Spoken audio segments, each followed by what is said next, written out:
있으니까 복습할 때 참고로 돌려볼 수 있어요. 자, 할게요.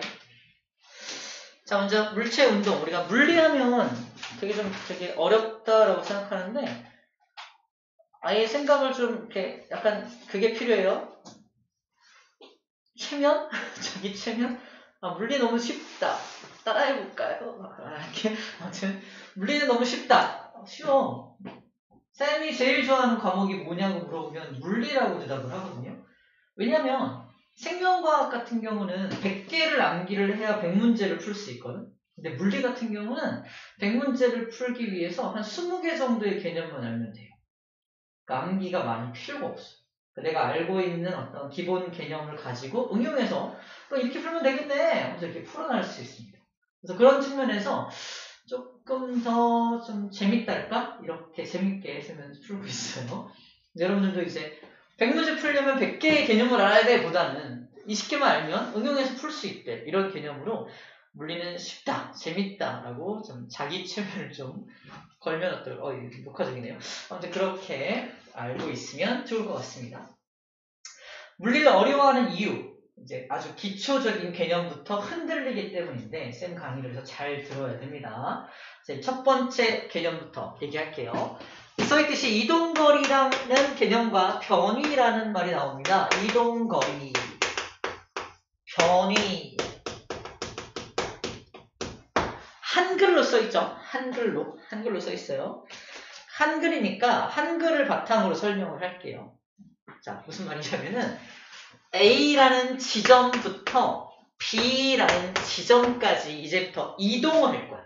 이동할 겁니다. 이동할 건데 길이 요딴 식으로 생겼어요. 길 자체가 꼬불꼬불 길이야. 이 길을 전체 재봤더니 200m입니다. 200m를 이동을 해야 돼. 그래서 A부터 B까지 이동을 하는데 첫 번째 이동 거리가 얼마니? 라고 물어본다면 몇 미터라고 말해야 돼? 200m입니다 라고 말하면 됩니다. 200m 이동했어요 라고 말하면 돼. 이건 너무 쉽죠. 간단한 건데 변위라고 하는 새로운 개념이 등장을 해요. 변위는 뭐냐? 자, 한글로 접근한다고 했어요. 위치의 변화량입니다. 써줄게요. 위치의 변화량. 그래서 이름이 변이에요. 변이란 위치의 변화량입니다. 두두두두두두두두두 상공으로 올라갑니다. 인공위성에 올라가요. 인공위성에서 내려다봅니다. 야, 너 어디 있었어? 저 A 위치에 있었습니다. 잠시 시간이 지나서 B 위치까지 갔죠. 위치가 A 위치에 있던 녀석이 B 위치까지 간 거죠. 맞아요? 이게 위치의 변화량이에요. 인공위성에서 보면 그냥 점에서 점을 이동한 거죠. 어떻게 한다? 직선으로 그어버립니다. 여기 있던 게 일로 간 거 아니야? 이만큼 갔네! 끝! 이게 변이야. 중간, 아니, 그게 아니라요. 저 이렇게 됐어. 됐고. 여기 있던 거는 여기까지 간 거야. 끝! 이게 변입니다. 직선 거리를 말해요. 최단 거리입니다. 그걸 변이라고 설정을 해요. A부터 B까지 직선 거리를 변이라고 합니다. 했더니 말도 안 되게 100m라고 한번 가정해 볼게요. 100m. 변이량이 얼마니 그러면 100m입니다. 라고 하는 겁니다. 2번. 변이가 얼마니? 위치의 변화량이 얼마니? A부터 B까지 직선 거리. 변이는 100m예요. 자, A부터 B, A에서 B로 이동한 이 사건은 하나의 사건입니다. 그죠? 한 번 간 거잖아. 한 번 갔는데 이동 거리를 물어봤을 때는 200m요. 변이를 물어봤을 때는 100m요. 라고 했을 거 아니야. 두 번 이동한 거 아니죠? 한 번 갔죠? 한 번 갔기 때문에 하나의 사건이기 때문에 시간은 둘이 동일합니다. A에서 B로 간 거야. 걸린 시간이 20초라고 설정을 해볼게요. 시간입니다. 타임, 시간. T라고 사용을 해요. 시간 T. 20초 걸렸다. 엄청 빠르죠? 이 사람 엄청 빠른 사람이야. 100m를 거의 10초대로 가는 사람인데, 엄청 빠른 사람인데, 시간은 하나만 제시가 되고, 이동거리 따로 변이 따로 제시가 된 상태입니다. 자, 일단 이동거리랑 변이가 어떤 차이인지 알겠죠? 시간은 이제 다음 거를 설명하기 위해서 미리 설정해 놓은 거고요. 자, 그러면 좀 억울한 게 변이가 좀 억울하지 않나요? 이렇게 이동했는데 넌 100m 이동했다고 하니까 억울하잖아. 대신에 그래서 잘 들어. 그래서 변이한테만 특별한 걸 부여합니다. 대신에 이거 줄게. 이게 뭔데요? 변이한테만 제공하는 게 뭐가 있어요? 잘 들어. 그걸 뭐라고 하냐면 바로 방향성입니다. 방향성을 줄게. 방향성은 무슨 성인가요? 그러지 말고 저 수원성 주세요로 만들고, 방향성은 방향에 대한 어떤 물리량을 부여하는 뜻인데 뭔 소리냐면 네가 A에서 B로 갔는지 B에서 A로 갔는지를 구분해 줄게 라는 뜻입니다. 이동거리는 그런 거 없습니다. 이동거리는 A에서 B로 가든 B에서 A로 오든 200m 똑같은데 이동거리는 방향성 개념이 없다라고 표현해요. 하지만 변이한테는 방향성의 개념을 부여했다. 억울하니까 하나 준 거라 생각하면 돼요. 그냥. 그래서 방향성의 개념을 부여하였다. 자, 이게 어떻게 이용되는지 좀 이따가 설명을 해 줄 겁니다. 자, 그럼 이걸 바탕으로 해서 이제 1번 끝났어요. 이동거리가 뭔지, 변이가 뭔지 일단 개념 설명 끝났고, 좀 이따가 다른 샘플들은 이제 화면으로 띄워 설명해 줄게요. 핵심부터 쭉쭉 갈 겁니다. 자, 그럼 속력과 속도를 이제 구분할 수 있게 된 겁니다. 그동안은 속력, 속도를 구분했어, 안 했어? 안 했어. 내 마음대로 속력이라고 불렀다가 속도라 불렀다가 이런데 물리에서는 속력과 속도를 완벽하게 구분할 수 있어야 됩니다. 달라요. 공식 자체가 달라. 속력은 우리 알고 있는 거속시 공식이 바로 속력입니다. 거속시가 뭐지? 거리, 속력, 시간이죠. 이 거리가 뭔 거리야? 써있네. 이동거리였던 거야. 이동거리. 다시 말해서 속력 공식은 시간분의 이동거리로 구합니다. 이게 속력 공식이야. 이렇게 했죠? 뭐 옛날에. 이렇게 해서. 이건가? 속, 시죠. 속력이 뭐니? 시간분의 거리요. 그죠? 시간은 속력분의 거리요. 거리는 속력 곱하기 시간 이렇게 했잖아. 그지? 나만 이렇게 온 거 아니지? 격하게 공감하는데? 이거잖아요. 마우스 거꾸로 해놓고, 그죠? 이건데, 이게 똑같이 물리원에도 이용이 됩니다. 그래서 거속시 공식을 이용해서 속력을 구하면 돼. 근데 속도는 뭐냐? 속도는 시간분의 변이에요, 변이. 위에다 변이를 올리는 게 속도입니다.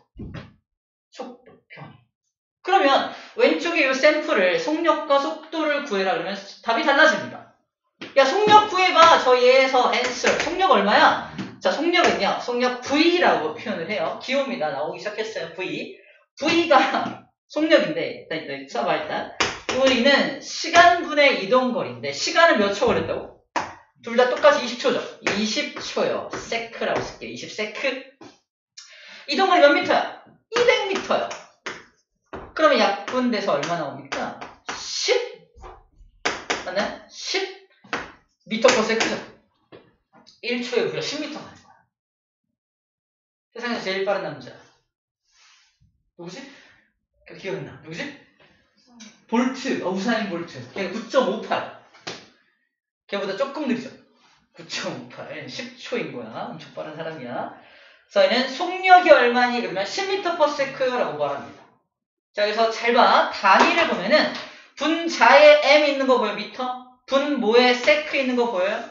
이거 분의 뭐뭐 분의 뭐 보여요? 이게 그대로 기호 단위로 내려옵니다. 미터 얘가 퍼가 되는 거고 얘가 세크가 되는 거야. 그래서 요 미터 퍼 세크란 단위만 딱 보더라. 이거 무슨 단위지? 속력의 단위지. 속력 공식이 뭐야? 시간분의 거리요. 보여? 단위 속에 공식이 들어 있습니다. 보입니까? 단위 속에 공식이 들어있는 거야.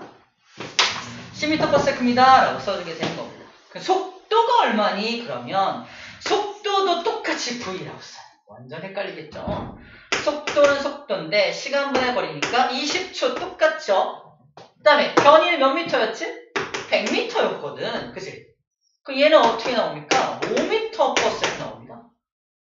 속력의 답과 속도의 답이 어때요? 완전 다르죠?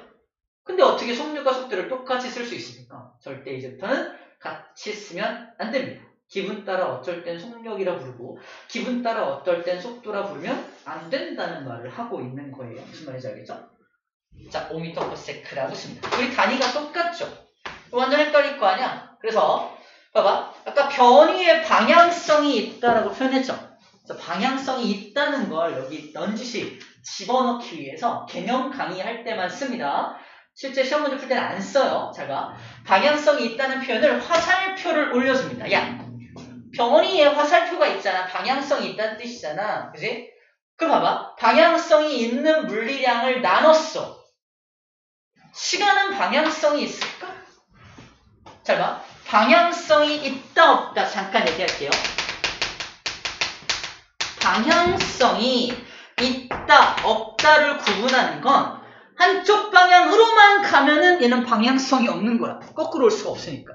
근데 일로 갈 수도 있고 일로 갈 수도 있어. 이러면 얘는 방향성을 갖고 있는 겁니다. 그렇다면 시간은 어때요? 거꾸로 돌아올 수 있는. 그렇다면 시간은 방향성이 있는 겁니다. 없는 거라고. 이해됩니까? 이렇게 방향성의 유무를 판단하는 거야. 이해되죠? 방향성의 유무를 이렇게 판단하는 거야. 그래서 시간은 방향성이 없는데 변위는 방향성이 있죠. 그러면 문제입니다. 속도는 방향성이 있을까 없을까? 판단하는 방법은 간단합니다. 마이너스 2를 플러스 2로 나누면 답이 뭐가 나와요?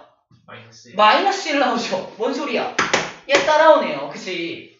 똑같죠? 방향성이 있는 물리량을 방향성이 없는 물리량으로 나누면 값은 방향성이 있는 물리량으로 나오게 됩니다. 아주 적절한 예예요. 그치? 그래서 얘 역시 방향성을 가지게 됩니다. 그래서 여기 위에다가 화살표를 얹어주게 되는 거예요. 속력과 속도 기호를 굳이 구분한다면 그래서 여기는 화살표가 없는 속력을 말하고 화살표가 있는 속도를 의미합니다. 하지만 다시 말하지만 지금만 쓰여요. 나중에 실전 문제 풀 때는 이런 거 구분 안 해줍니다. 알아서 판단해야 돼. 알아서 판단해야 돼. 여러분 개념을 잘 알고 있다면 여러분 충분히 판단할 수 있을 겁니다. 중요한 건 속력과 속도는 서로 다르다는 게 포인트가 되겠어요. 다르구나 라는 겁니다. 자, 이게 두 번째 내용입니다. 세 번째 이제 평균 속도, 순간 속도 얘기를 할 건데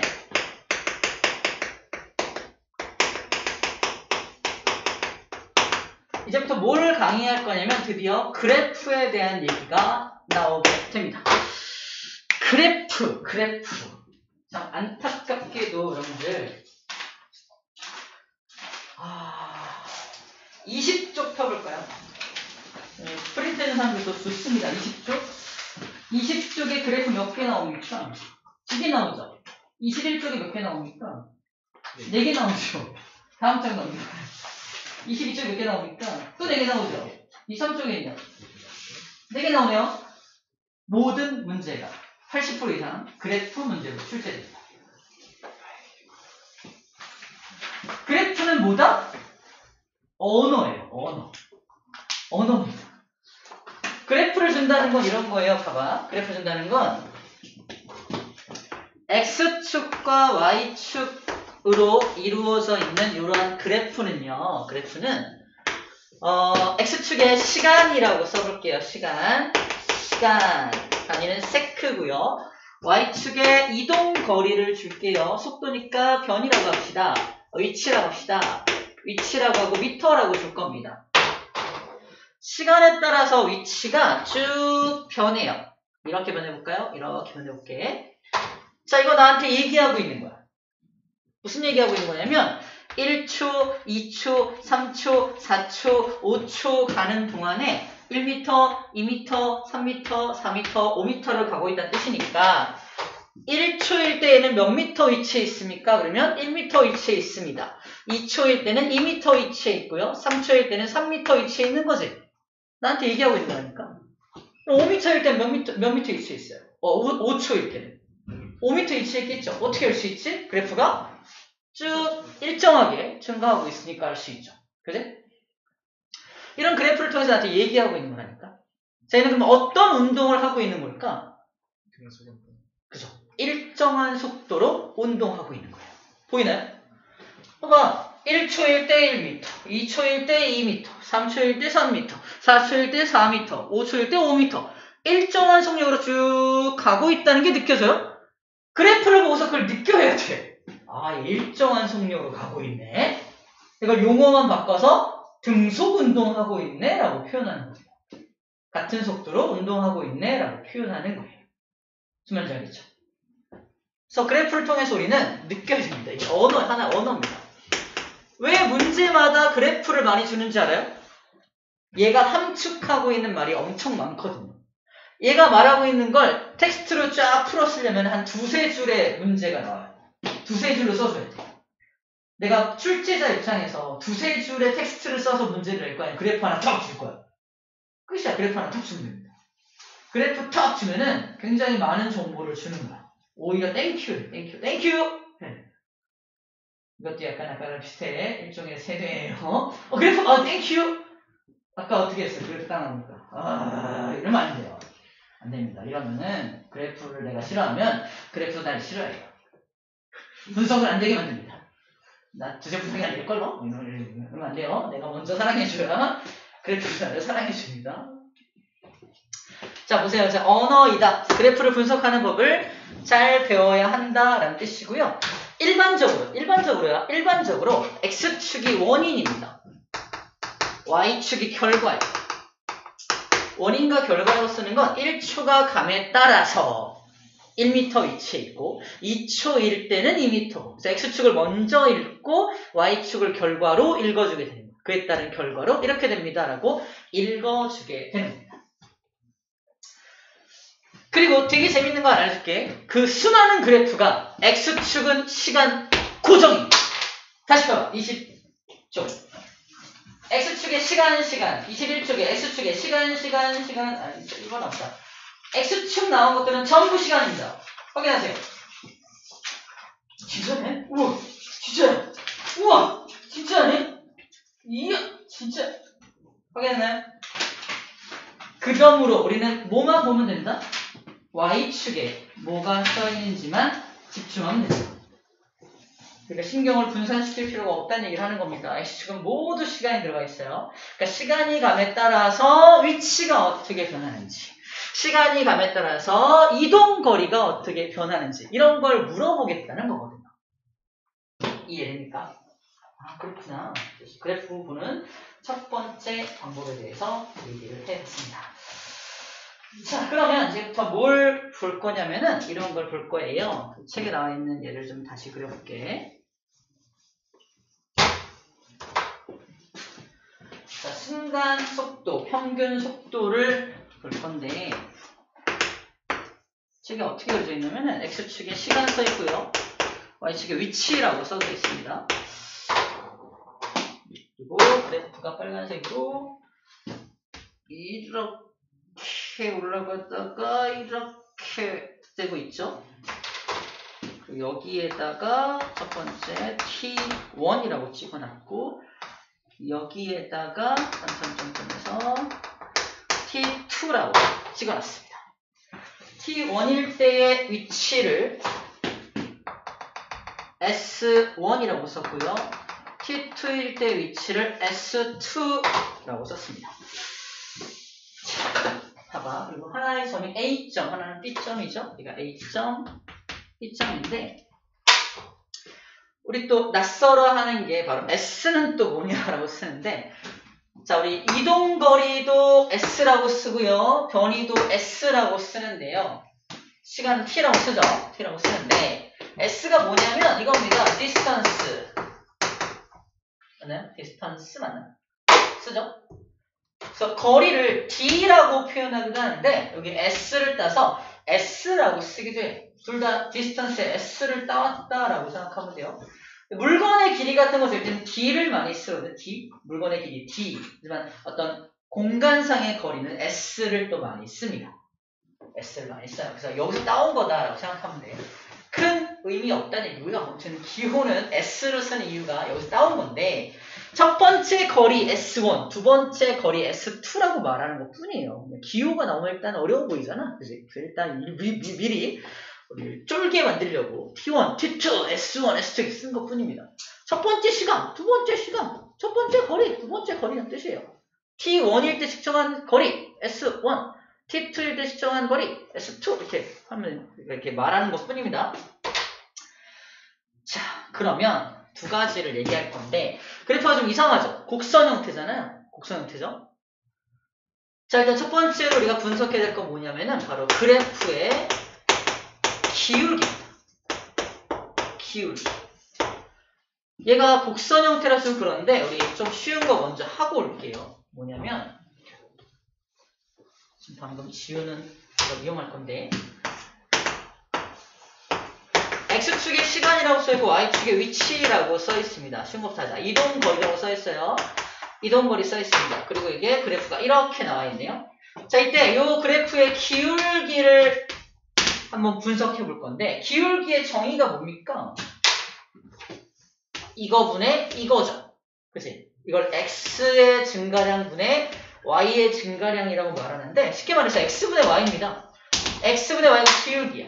근데 여기서 X가 뭐죠? 시간이죠. Y가 뭐죠? 거리죠. 그치? 시간분의 거리가 뭐야? 속력이지. 아, 기울기가 속력을 의미합니다. 다시 시간 이동거리 그래프에서 기울기가 의미하는 게 뭐다? 속력이라는 게 속력입니다. 값을 줘요. 야, 2초일 때 나 이동거리가 4m다? 그럼 기울기 얼마예요? 2분의 4니까 2죠. 속력이 2m/s라는 걸 나한테 알려주고 있는 거라고요. 2초일 때 4m에 가 있다? 뭔 소리야? 나 속력이 2m/s다? 이 뜻이에요. 그냥 너는 그러면 4초일 때 속력이 얼마야? 당연히 2m/s죠.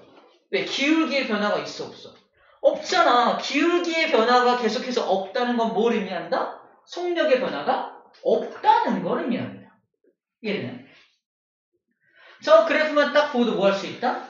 등속 운동이네. 그지? 얼마로? 2m/s로. 그지?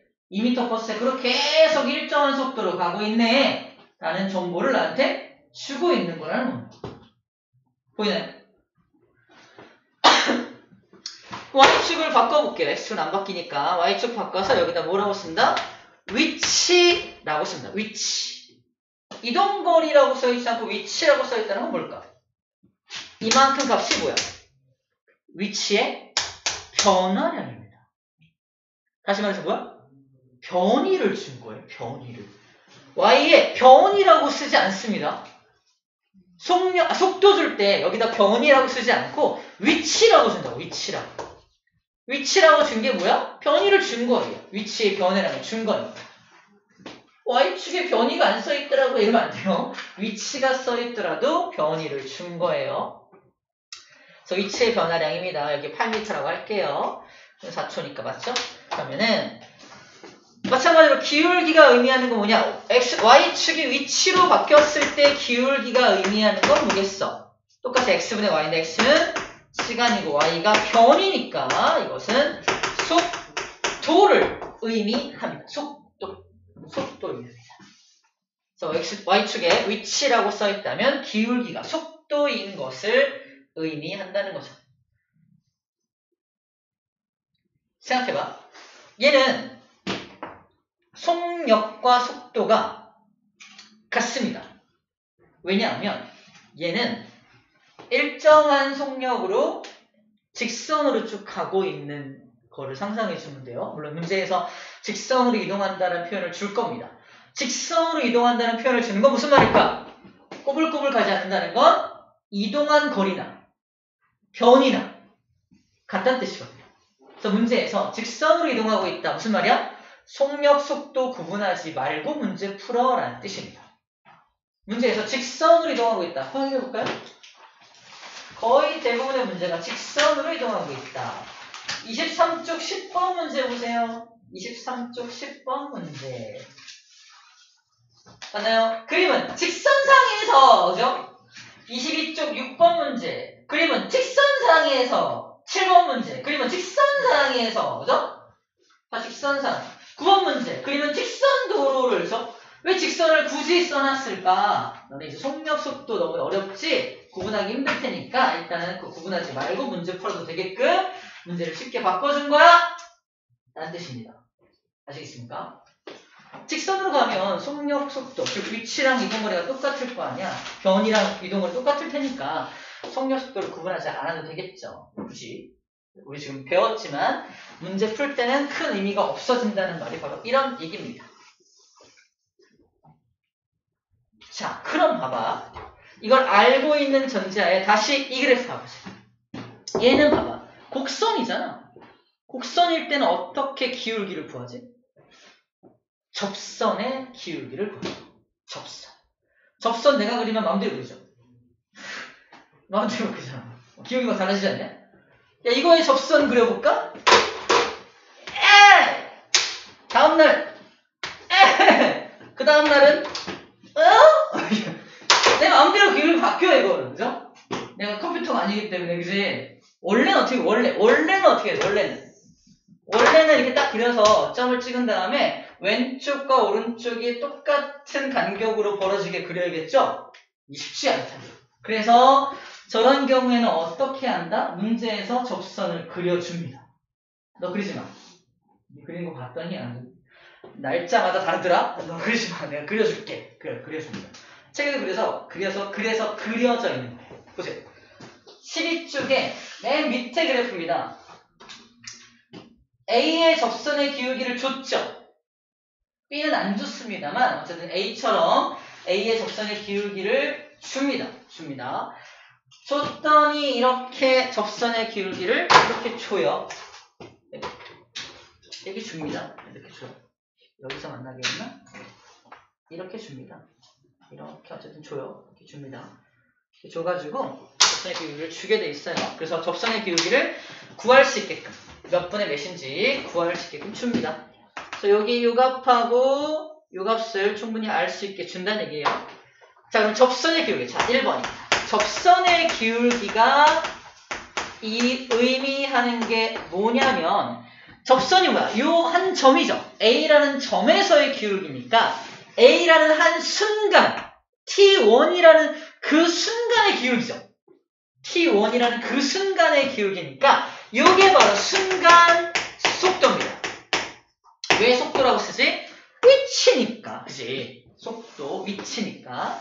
그래서 접선의 기울기가 의미하는 게 순간, 그 순간의 속도입니다. 자, 이제 문제 이렇게 나옵니다. 야, 그럼 A점의 순간 속도하고 B점의 순간 속도 중에 누가 더 빨라? B는 안 그렸지만 보나마나 대충만 그려요. 졸다가 그려도 어떻게 그려요? 이렇게 그릴 수밖에 없죠. 기울기가 어때요? 급하네. A보다는 훨씬 급하죠. 대충 그려볼까? 이 정도 되지 않을까요? 얘보다는 훨씬 급하죠. 기울기가 급하다는 건 무슨 말이야? 속도가 훨씬 빠르다. 문제입니다. T1과 T2 중에 어디가 순간 속도가 빠르냐? 당연히 T2입니다. 어떻게 알았어? 그러면 기울기가 더 급하니까요. 라고 말합니다. 다시 말해서 시간 위치 그래프에서 우리가 그래프의 기울기가 의미하는 게 뭔지 안다면 충분히 분석할 수 있는 문제입니다. 그렇구나. 우리가 다시 말하지만 그래프는 언어다. T1과 T2에서의 속도를 비교하는 문제도 풀 수가 있습니다. 각각의 속도를 알 수가 있다는 거예요. 자, 두 번째입니다. 두 번째, A점부터 B점까지 선분을 그립니다. 그럼 직선을 그려서 직선의 기울기는 뭘 의미하냐? 다시 말해서 A점과 B점을 이렇게 잡고서 두 점을 잇는 직선을 이렇게 그려요. 이 직선의 기울기가 의미하는 게 뭐냐면 T1부터 T2까지의 평균적인 속도입니다. 평균 속도를 저 기울기로 구해요. 바로 평균 속도.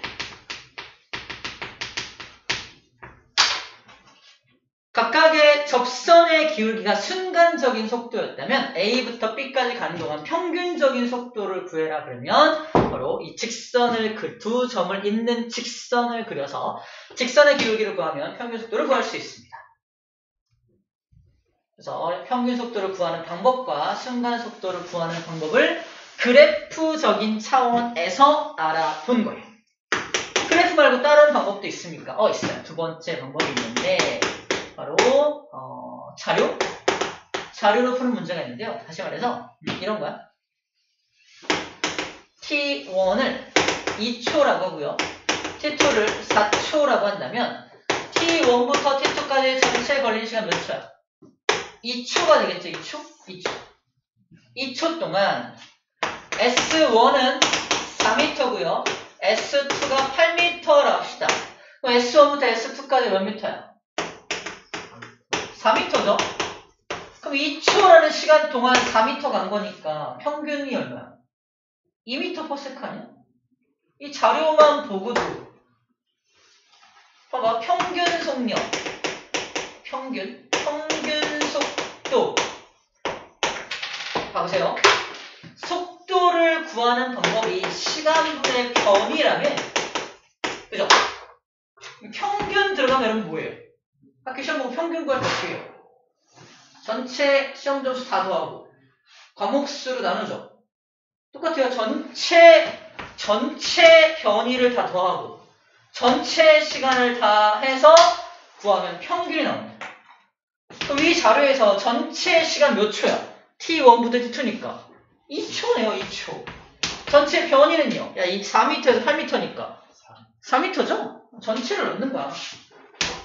이게 2m/s가 나오는데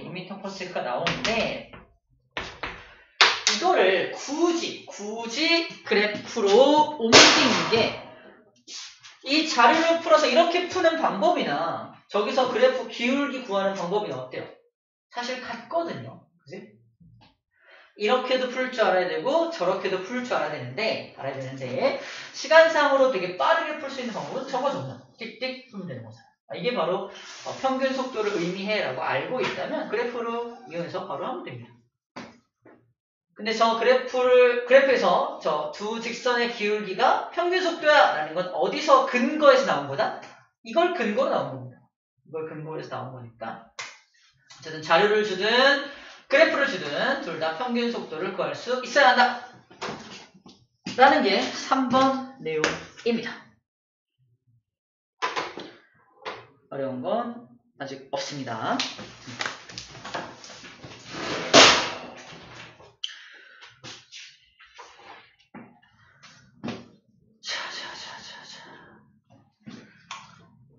우리 이제 6번까지 내용이 후루룩 지나갈 거예요. 요거까지 집중하고 잠깐 쉴 테니까 힘을 좀 내봅시다. 자, 이제 가속도 얘기를 할 겁니다. 가속도. 미리 소개할게요. 가속도는 또 기호로 A라고 써요. A. 아빠가 가속 페달을 뭉 밟아요. 뭘 밟는다고 표현하지? 악셀. 그냥 엑셀. 그죠? 원래 정확한 발음은 악셀레이트. 그죠? 악셀이라서 A라고 표현을 합니다. 자, 악셀레이트의 악자고요. 가속도 A라고 표현하는데 가속도가 뭐냐면 한글말로 속도가 더해진다 라는 뜻입니다. 속도가 더해진다. 예를 들어서 어떤 공이 이동을 하고 있는데 내가 속도 얼마나? 저 1m/s요. 1초라는 시간이 지나고 나서 다시 속도를 재요. 슝슝 좀 빨라진 것 같다. 속도 얼마? 저 2m/s요. 이 자식 봐라. 1초가 또 지나요. 속도를 또 재요.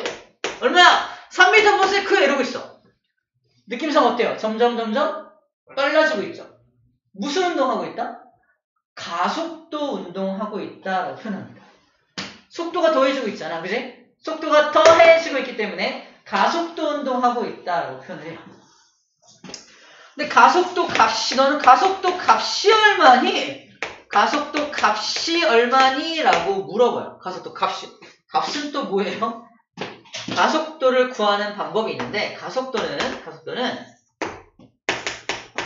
봐봐. 얘는 1초마다 얼마씩 증가하고 있어? 1초마다 1m/s가 증가하는 거 보여요? 이겁니다. 1초마다 저는 1m/s가 증가해요 라고 쓰는 거. 그래서 이거 먼저 쓸게요. 1초마다 1m/s 증가하기 때문에 이거를 번분수로 쓰면은 1초라는 건 1분의 1초라고 쓸 수 있고요. 1m/s는 1m/s라고 쓸 수 있습니다. 맞나요? 그래서 1초마다 1m/s 증가하면 내항의 곱분의 외항의 곱 들어가게 되어서 세크의 제곱분의 1m 나옵니다. 그러므로 어떻게 쓴다? 1m/s의 제곱입니다. 라고 표현해요. 바로 m/s 제곱이 뭐의 단위가 된다? 가속도의 단위가 되게 됩니다. 쉽게 쓰면 가속도를 구하는 공식이 뭐냐? 가속도를 구하는 공식이 그래서 단위 시간 동안에 속도의 증가량으로 구하게 됩니다.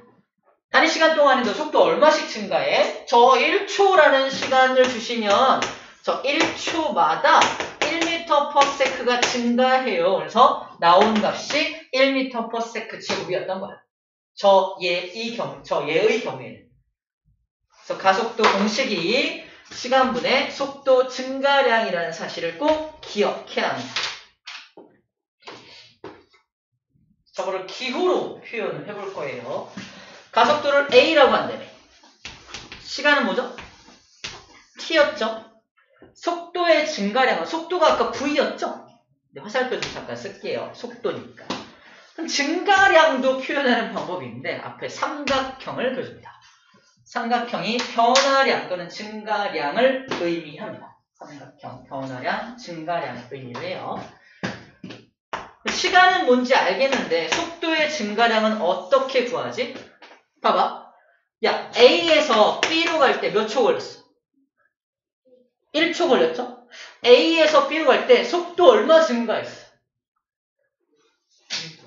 어떻게 알았어? 증가했으니까. 수학적으로 접근해. 2에서 1을 빼면 됩니다. 다시 A에서 B로 가는 동안 속도 얼마 증가했어? 1m/s 증가했죠. 어떻게 알았어? 나중 속도에서 처음 속도를 빼면 됩니다. 그죠? 그래서 이거를 나중 속도에서 처음 속도를 뺀다라고 표현을 해요. 나중 속도에서 처음 속도를 빼면 바로 속도의 증가량을 구할 수가 있어 라고 표현하는 거예요. 우리가 흔히 그냥 알고 아니 1에서 2 됐으니까 1 증가했죠 이러면 안 되죠. 1에서 2 됐으니까 1 증가했죠 이러면 안 되고 나중 속도에서 처음 속도를 뺐더니 속도 증가량이 나왔습니다 라고 표현하는 겁니다. 그 말이 그 말인데 저 말이 저 말 같죠? 무슨 말이야? 아무튼 좀 말게요. 무슨 소리야? 아무튼 그래서 이렇게 하는 거예요. 나중 속도에서 처음 속도 빼면 됩니다. 자, 이걸 변형해 볼게요. 앞으로 어떻게 나올 거냐? 델타 V를 구하는 방법은 이렇게도 구할 수 있죠. 또 다른 방법으로 이렇게도 구할 수 있습니다. 보이나요? 저기 있잖아요. 델타 V는 A 곱하기 T 한번 구할 수 있죠. 등호를 기준으로 양변에 T를 곱해. T 사라지죠? 왼쪽은 AT 되죠? 가속도랑 시간을 곱하면 잠깐 가속도랑 시간을 곱하면 속도 변화를 알 수 있대. 그 얘기야. 가속도랑 시간을 곱하면 속도 변화를 알 수 있대. 그냥 이건 공식의 변형으로 당연히 알 수 있는 겁니다. 저게 왜 그러지? 라고 생각을 하는 순간 여러분들은 아인슈타인을 따라잡겠다는 얘기야. 물리학자가 되겠다는 얘기야. 가속도가 상상이 돼요? 시간이 상상이 되나요? 그걸 곱한다는 게 상상이 돼? 이거 1 곱하기 2 수준이 아니죠. 그지? 가속도랑 시간을 곱해봐. 뭐가 되나요? 우주가 나오나? 이런 거 하는 거 아니란 얘기를 하는 거 지금. 물리는 그런 추상적인 걸 곱하고 나누는 게 아닙니다. 우리가 알고 있는 공식을 잘 수학적으로 응용해서 활용하는 겁니다. 아시겠어요? 둘을 곱했더니 우주가 나와요. 얘랑 얘를 곱하니까 블랙홀이 나와. 이러면 안 돼요. 무슨 말인지 알겠어요? 그게 우리가 하는 물리가 아니야. 우리 물리학자가 되려는 게 꿈일 수도 있겠지만 우리는 지금 물리를 정복하기 위해서 기초를 배우는 중이기 때문에 수학적으로 이렇게 변형이 돼라는 거 정도를 알면 되고 그걸 이용해서 문제를 풀 수 있으면 됩니다. 그걸 연습하는 게 지금 우리가 해야 될 일입니다. 오늘 하루 종일 가속도랑 시간을 곱해봤어요. 48시간째예요. 이걸 해결하지 않으면 전 다음 공부가 되지 않아요. 제 공부 스타일이에요. 이러면 돼, 안 돼? 큰일 난다는 얘기입니다. 아시겠어요? 그러면 안 돼요. 48시간 동안 저 곱하고 있으면 안 됩니다. 가속도는 무엇인가? 이러면서 그거 하는 거 아니야? 그 얘기를 하는 겁니다. 그래서 이걸 구하는 방법이 이것도 있고 델타 V를 구하는 법이 나중 속도에서 처음 속도를 빼는 방법도 있다라는 겁니다. 처음 속도를 또 V 제로라고 표현한답니다. 표현법이에요. 이것도 표현법. 그냥 표현법입니다. 그래서 가속도, 속도의 변화를 구하는 방법도 이렇게 수학적으로 두 가지로 표현할 수 있겠네. 문제에서 뭘 주냐에 따라서 속도 변화량을 이렇게도 저렇게도 구해낼 수 있으면 됩니다. 자, 이게 가속도에 대한 우리가 공부해야 될 내용입니다. 가속도 공식을 소개했고요. 가속도가 어떻게 공식적으로 활용되는지에 대해서 잠깐 정리를 해준 겁니다. 우리 책에 13쪽 맨 위에 나와 있는 내용입니다. 그러면 평균 가속도는 전체 시간분의 전체 속도 변화량으로 구하면 되겠네요. 그죠? 전체 시간분의 전체 속도 변화량으로 구하면 됩니다. 그럼 큰 의미가 없고요. 이제 그래프를 가지고 표현을 좀 해볼게요.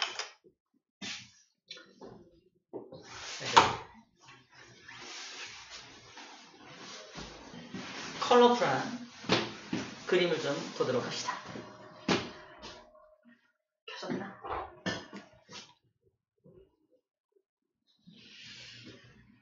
잠깐 정신줄 좀 놔요. 이걸 풀고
눌러봐.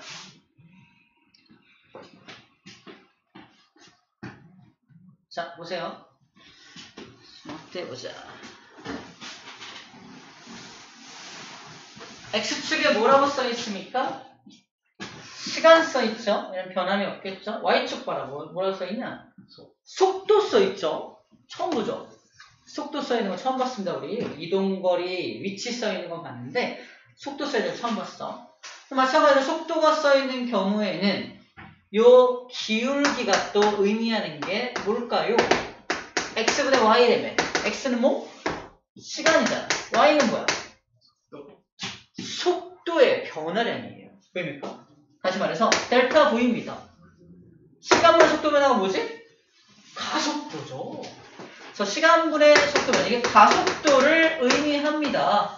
저 시간 속도 그래프에서 기울기가 뭐다? 가속도입니다. 가속도. 그러니까 시간 이치 그래프에서 기울기는 속도였죠. 시간 속도 그래프에서는 이제 기울기가 가속도인 거 알 수 있어. 그럼 A점과 B점에서의 접선의 기울기는 순간 가속도가 되겠네요. A점과 B점을 잇는 이 직선의 기울기는 평균 가속도가 되겠네요. 끝입니다. Y축에 써있는 것에 따라서 우리가 읽어주는 게 달라지게 되는 것 뿐입니다. 일단 이게 기울기 자체가 가속도라는 걸 안다면 나머지 분석 방법은 똑같아요. 접선의 기울기는 순간 가속도일 거고요. 둘을 잇는 직선의 기울기는 평균 가속도가 되겠네 라고 분석할 수가 있게 되는 겁니다. 그거 보여주려고 잠깐 보여준 거고요. 다시 앞으로 돌아가서 이동거리 변이 문제가 어떻게 나오나 잠깐 볼게요. 이제 너무너무 쉬워졌는데 벌써? 보세요. 처음 들었던 얘가 이거죠. A부터 B까지 실제 이동한 거리는 5m입니다. 이동거리 몇 미터? 5m. 변이는요? 직선 거리죠? 3m입니다. 이 그래프 준 다음에, 이 그림 준 다음에 변이가 얼마냐, 이동거리가 얼마냐라고 물어봐요. 보이죠? 그냥? 또 두 번째 문제 뭐가 나오냐면 이동거리하고 변이 중에 변이가 이동거리보다 클 수 있나요? 절대 안 되죠? 아니, 변이가 어떻게 이동거리 이겨? 못 이기죠. 걔는 최단거리니까 걔가 이동거리 이길 수는 없죠. 최소한 같아질 수는 있죠. 직선상으로 이동하니까 같아질 수는 있겠지만 변이가 이동거리를 이기는 일은 벌어지지 않습니다. 그죠? 가끔 물어봐요. 말도 안 되는 거지만 그걸 물어보는 경우가 있습니다. 두 번째, 원궤도를 따라 운동을 합니다. 출발! 원주가 되게 기네. 5m를 이동했어요. 근데 제자리로 돌아왔단 말입니다. 그러면 얘는 이동거리가 몇 미터야? 5m예요. 하지만 변이는요? 없습니다. 위치의 변화가 없죠. 인공위성에서. 제자리는 0. 끝. 변이가 0이에요. 속도가 있어 없어? 속도가 0이야. 속력은 있겠지만 속도는 없습니다. 오케이? 세 번째, 직선상에서 운동하는데 방향을 바꿔서 돌아온 경우입니다. 보세요. 출발! 5m 갔다가 턴! 해서 3m를 돌아왔어요. B에서 멈췄네. 전체 이동거리는요? 8m. 하지만 변이는요? 시작! 끝! 직선거리 몇 미터? 2m입니다. 보이나요? A부터 B까지 직선거리 몇 미터? 2m잖아. 이렇게 돌아오면은 처음 끝 두 개만 딱 잡아서 직선거리 재는 게 변이니까 변이는 2m가 됩니다. 되나요? 이렇게 구해내는구나 라고 할 수 있습니다. 어렵지 않습니다. 자, 이제 마지막 속도와 가속도 방향을 구하는 방법에 대해서 소개할 건데 오늘 가장 간단하게 하는 방법을 알려줄게요. 일단은 여기다가 써놓읍시다. 요거 설명할 건데 여기 위에 약간의 공간이 있죠. 위에 약간 공간에다가 A는 n분의 F라고 써놓으세요. 그 뒤에서 배우는 건데 지금 알면 너무 간단해요. 지금 알면 너무 간단하게 이걸 다 알 수 있습니다. 자, 일단 A는 n분의 F가 뭔지부터 설명할게요. 이거를 F에 대해 정리한 게 그 유명한 F는 MA입니다. 한 번쯤은 들어봤을 법한 공식. F는 MA. 이걸 A에 대해 정리한 게 이건데 A가 가속도예요. 가속도. 다시 말하지만 가속도는 단위 시간 동안에 무슨 변화량? 속도의 변화량이죠. 맞아요? 가속도니까. 근데 속도라는 녀석이 방향성을 가지죠. 그럼 아까와 같은 이유로 가속도도 방향성을 가지게 됩니다. 맞죠? 아까와 같은 이유로 가속도 역시 방향성을 가지게 돼요. 여기서 물어보는 게 뭐냐? 가속도의 방향은 어떻게 결정되니? 라고 물어보고 있는 거거든? 근데 가속도 공식이 두 가지잖아. 단위 시간 동안의 속도의 변화량, 이것도 가속도 공식이지만 이것도 가속도 공식이라는 거예요. 두 공식에서 방향성은 똑같이 나타나야 하거든요. 근데 첫 번째로 하면 되게 개념이 애매모호해집니다. 그래서 두 번째 개념을 이용하면 명확하게 떨어져요. 다시 말해서 잘 봐. F가 뭐냐면 force, 힘입니다. 힘은 방향성이 있나요? 땡겼어. 밀었네. 왔다리, 갔다리 할 수 있네요. 그죠? 방향성을 가지고 있습니다. 결론부터 말할게요. 힘의 방향이 가속도의 방향입니다. 힘과 가속도는 비례관계죠. 힘의 방향이 곧 가속도의 방향과 일치합니다. 힘의 방향이 가속도의 방향과 일치합니다. 그럼 끝났어요. 잘 보세요. 첫 번째. 점점 빨라지는 거 느껴지나요? V였던 자동차가 2V, 3V 점점 빨라지고 있네요. 힘을 어디서 주고 있는 거야, 쟤는? 뒤에서 앞으로 주고 있죠. 얘는 어느 방향으로 이동하고 있죠? 좌우, 오른쪽이죠. 힘은 어디로 주고 있는 거야? 오른쪽이죠. 그러니까 빨라지는 거잖아. 힘의 방향과 운동 방향이 어때요? 같죠? 그래서 가속도의 방향이 어디냐 그러면 힘의 방향과 같으니까 오른쪽입니다 라고 말하는 겁니다. 힘의 방향 오른쪽이야. 두 번째, 속도. 제가 속도의 방향도 물어보고 있는 겁니다. 속도도 방향성을 가지니까 얘는 오른쪽으로 이동하니까 속도의 방향은 오른쪽입니다. 다시, 속도는 자기가 운동하고 있는 방향이 속도의 방향이에요. 자, 속도의 첫 번째, 이거 A 1번 할게요. 1번 샘플 같은 경우는 속도의 방향이 어디입니까? 물어보면 오른쪽입니다 하는 거고요. 가속도의 방향이 어느 쪽입니까? 그것도 오른쪽입니다 라고 하는 겁니다. 왜? 힘을 오른쪽 주고 있으니까. 마지막, 그 속도의 방향과 가속도의 방향이 어떻습니까? 같습니다 라고 하는 겁니다. 뭐라고 써있죠? 가속도 방향과 속도 방향이 같다라고 써있죠. 이 스텝 1, 스텝 2, 스텝 3를 거쳐야 나올 수 있는 말인데 그냥 틱 써있단 말이야. 혼자 공부할 때 매우 어렵습니다. 뭔 소리야? 왜 같지? 하지만 A는 N분의 F, 힘의 방향을 고려하면 쉽게 이해가 된다는 얘기예요. 다시, 이거 왜 속도 빨라지고 있죠? 오른쪽으로 힘 가고 있으니까. 힘의 방향이 오른쪽이니까 가속도 방향도 오른쪽이네. 속도 방향 당연히 오른쪽이죠. 그러니까 가속도의 방향과 속도 방향이 같네. 샘플 2입니다. 두 번째 샘플이에요. 3V, 2V, V. 뭔 소리야? 점점 느려지고 있네요. 왜? 힘을 왼쪽으로 주고 있네요. 그치?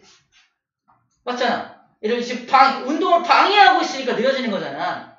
힘의 방향이 왼쪽이니까 가속도 방향이 어느 쪽이다? 왼쪽입니다. 속도 방향은요? 그래도 오른쪽으로 이동하고 있죠. 속도 방향은 오른쪽인데 가속도 방향은 왼쪽이니까 속도의 방향과 가속도 방향이 서로 반대입니다 라고 써져 있는 거예요. 보이나요? 이게 왜 반대로 써있는지에 대해서 이해하는 방법에 대해서 간단하게 이해하는 방법을 얘기해 주는 겁니다. 가속도는 방향성이 있기 때문에 그럼 플러스 방향도 있고 마이너스 방향도 있는 겁니다. 자, 또 나올 테지만 그래서 가속도가 이제 마이너스가 될 수가 있는데요. 이 가속도 마이너스 찍힌 거 보이나요? 가속도가 마이너스로 구해줄 수도 있어요. 중요한 건 봐봐. 첫 번째 속도 V1이라고 표현합니다. 30m/s였던 게 시간이 10초 지나고 나서 40m/s가 되었네요. 속도의 방향은 어느 방향이에요? 일단 오른쪽이죠. 가속도의 방향은요? 오른쪽이죠. 그러므로 얘는 보나마나 플러스 가속도를 가지게 됩니다. 같은 방향이니까. 보여요? 그래서 답을 구하면 1이 나올 거야.